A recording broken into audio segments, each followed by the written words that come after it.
LEGO has been releasing so many new Star Wars sets over the last few years. Some of these are rather bad, but others are really good too. In today's video, I want to look at what I think are more of the best modern LEGO Star Wars sets, all released in 2020 and above. Jumping right to it, I want to look at the Imperial Light Cruiser released in 2021. The set was released for The Mandalorian Season 2, and oddly enough it didn't perform that well, and was a little bit underrated shortly after it retired. However, this set is actually really well done, and it is much larger than you would think simply by looking at the product images. I think for $160 it might have been a little bit pricey, compared to the Star Destroyer released in 2024 for example, that felt like much better value for that $160. But regardless, this was such a good depiction of the Imperial Light Cruiser, with a good selection of minifigures and a decent interior to depict the final scenes of The Mandalorian Season 2. This was also the first set to include characters like Fennec Shand and Moff Gideon, which are both some of the best minifigures in the set and fairly sought after today as well. Overall, I think this was a really well done set, and was something new and exciting compared to the standard large-scale Imperial ships.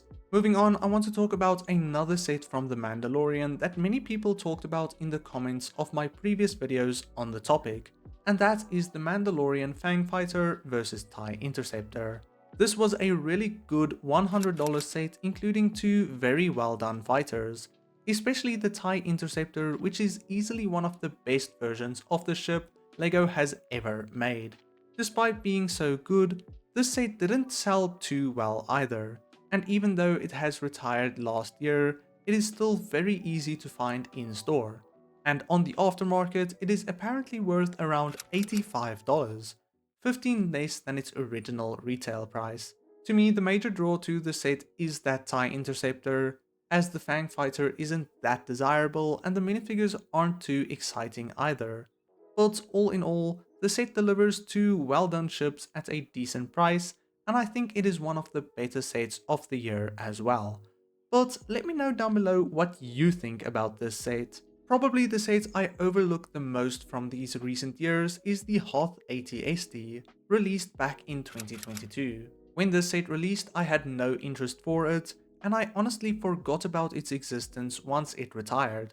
But recently I've come to really love this set and realize how good it actually is. It is the most recent playscale AT-ST, and it is probably the best looking set depicting this walker as seen on Hoth in The Empire Strikes Back, compared to the version from Return of the Jedi or Rogue One that we are used to seeing. I think the set is built very well, and for $50 it was fairly well priced too.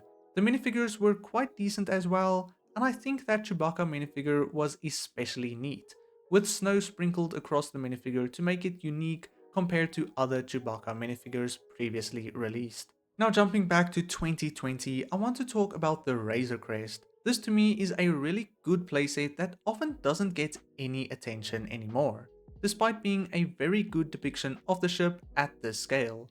Of course, we also have a much better UCS version of the ship, but for these types of videos I prefer to talk about the playset specifically, and in the playset department, this Razor Crest was done very well. It is a rather large set with a really fun build experience and a load of interior space as well, with the whole set opening up at the sides, revealing a lot of space to work with. Additionally, there's a good selection of minifigures too, and this was also one of the earliest sets to include that new Scout Trooper, which I think was a really nice inclusion in this set. The Razor Crest is likely to return to LEGO very soon, and I reckon the new playset will be much smaller and in a way worse than this older set, but only time will tell for sure. Of course, I also have to talk about some of the newer 2025 sets, which I think are quite good despite the ridiculous price tag on some of these sets, and the first one is the V19 Torrent. This is my favorite set from the summer wave and probably my favorite playset released this year. I think for $65 this one is also priced incredibly well, and it feels like better value than many other sets released in modern years. The ship itself looks even better and bigger in person than what you would expect from the box, and of course, the 3 minifigures included are some of the best and highest quality new minifigures LEGO has made, especially that Obi-Wan Kenobi minifigure, which is just perfect in almost every way. I think this is a perfect example of what sets at around this price range should look like, and it also opens many doors for future Clone Wars sets based on the earlier seasons. Another good set released this year is of course the MTT. Both the V19 and the MTT are to me the only worthwhile sets from the August wave that I would prioritize getting. The V19 may be a bit more, as the MTT is still a little bit pricey at $160. Despite that $160 price range and the downsized scale, I still think this is a very good set and easily one of the better sets released this year. It is the first time we saw that MTT in the blue Clone Wars colors, and the design and all its features are done incredibly well.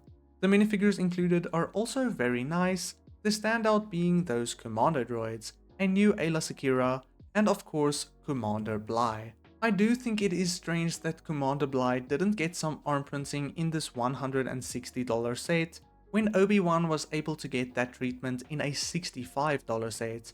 And I would have really liked getting arm printing on the newer named clone troopers, but regardless, it is a really good minifigure still. In 2024 we got a few sets for the 25th anniversary of LEGO Star Wars, and one of my favorite sets from the wave is actually the Sith Infiltrator.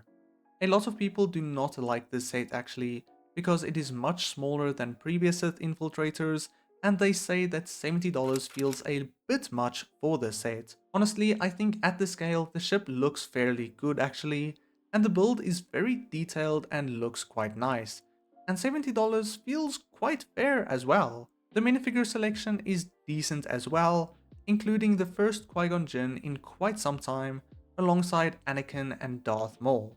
And then the standout is definitely that Saw Gerrera minifigure, which is easily one of the best minifigures in the 25th anniversary wave and the year as a whole. I really like this set, and it is one of the few anniversary sets I prioritized getting rather quickly. Another good anniversary set is something like the Boarding the Tantive 4, although this might be a rather controversial opinion. A lot of people are not a fan of this set, as it might feel a little bit boring or pricey to some, but once again I disagree, and I think $55 is a very fair price considering everything that is included. This is also a very unique set that is appealing for several different reasons. The build itself is something we haven't seen in LEGO before, and it is also great to get to expand both your Rebel and Imperial armies, including a handful of troopers as well as Darth Vader and Captain Antilles. Additionally, we also see ARC Trooper 5s, which in my opinion is quite a good minifigure that I am so glad LEGO finally made, despite it not being perfect. I would recommend getting this set now before it retires. Another really good set that might be a bit subjective is the Ahsoka T6 Jedi Shuttle. I really like this set, and I think all the sets based on Ahsoka are some of the best modern LEGO Star Wars sets. At $80, it is a little bit pricey, but this set is seen on a discount of well over $30 very often, so I think it is definitely worth getting before it retires, especially if you can find it on that discount. Of course, the ship itself isn't perfect, as the underside feels rather unfinished, but personally I think for a playset that is passable, and on display it will likely only show that one better looking side.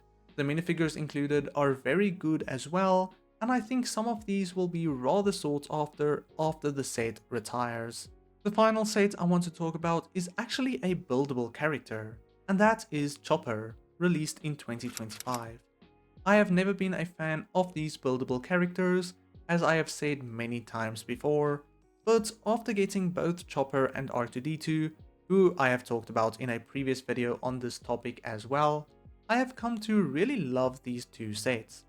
Chopper is one of the most iconic astromech droids right behind R2-D2, and I think this set depicts him very well at this scale. The build process is incredibly enjoyable and the set looks good on any LEGO display shelf.